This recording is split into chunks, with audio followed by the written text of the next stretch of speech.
Chef, baka may recipe ka dyan ng truffle pasta pero hindi yung oil at cream lang yung nilagay. Yung overloaded. At dahil catering is life, motherhood is lifer, and TikTok is lifest, tuturuan ko kayo today gumawa ng creamy truffle pasta na pang-negosyo. Yung sauce mismo na pang-negosyo.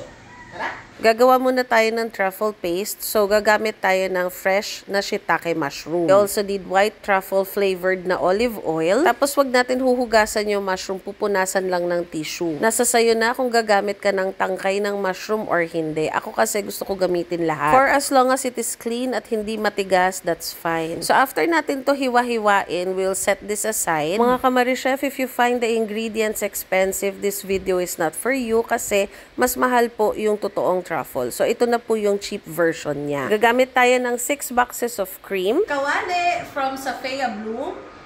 Gagamit tayo ng isang boteng extra virgin olive oil, approximately 280 ml. Antayin lang natin uminit yung pan or yung oil, tapos doon na natin ilalagay yung mushroom. We will stir fry the mushroom until mag-brown siya ng onte, and then lalagyan natin ng generous amount of salt. So because we are dealing with a very delicate flavor, you have to season it with a lot of salt and a lot of pepper. Pag medyo tostado na yung mushroom, tsaka natin ilalagay yung dried mushroom. I use the sliced na dried shiitake mushroom. Hydrate mo lang siya for a few minutes, tapos pag malambot na, isama mo na siya dun sa sinasangkutsa mo na fresh mushroom. Mix mo lang konti and then add a little water or until makover ng water yung mga mushroom. Tansyahin mo na lang yung amount of water, tapos simmer lang natin siya, and then afterwards, palalamigin natin to. Okay, so ito naman yung part na na-explain ko na you are not supposed to put anything hot sa iyong food processor or sa blender kasi the heat creates pressure habang umiikot siya. Kapag yan talaga hindi mo sinunod, sasabog talaga sa'yo yan. Bahala ka, ayaw mo maniwala. Uy, sige, gawin mo. Pag sumabog yan, di ko yan kasalanan, ha? Okay, so process this as fine as you want.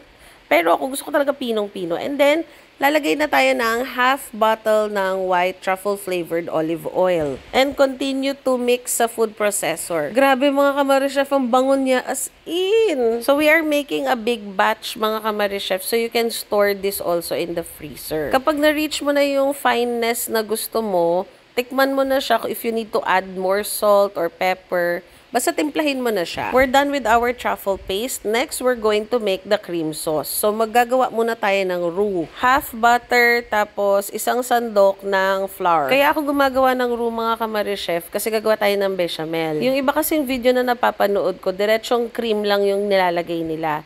Ngayon ako, kailangan ko gumawa ng bechamel incorporated with 6 boxes of cream kasi dahil nga party tray yung gagawin natin, ayaw natin to na magiging dry na pagdating sa kliyente. So, isa sa mga technique na ginagawa ko sa mga cream-based na sauce is ginagawa ko siya ng bechamel. I turned off the heat and added more truffle paste kasi mawawala naman yung essence nung truffle oil. So, just keep adding your truffle paste according to how much you want it to be. Another technique naman para hindi nagda-dry out yung pasta kapag dinideliver sa kliyente is nilalagyan ko talaga ng olive oil yan. So, pwede nyo na akong i-bash sa dami ng oil na ginamit natin. But at the end of the day, mga kamari-chef, I do not cook pagkain na pang araw-araw. This is occasional food. And olive oil, mga healthy oils naman ang gamit. Tapos, yung amount na ginamit ko, i-divide mo pa sa number of people who's going to eat, diba? O diba, advance na ako mag-isip, nag-explain na ako for my future bashers.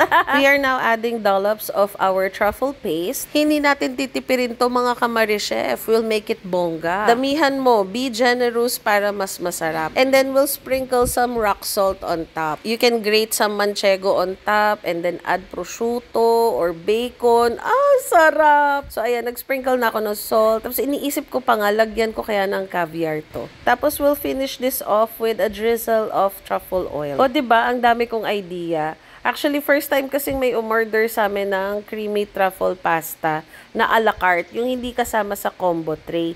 Kasi iba yung timpla nung sa combo trays namin, syempre fixed yung rate nun eh. So ito talaga, this will be a new product all together with the other party trays that we serve. Ayun lang, bye-bye!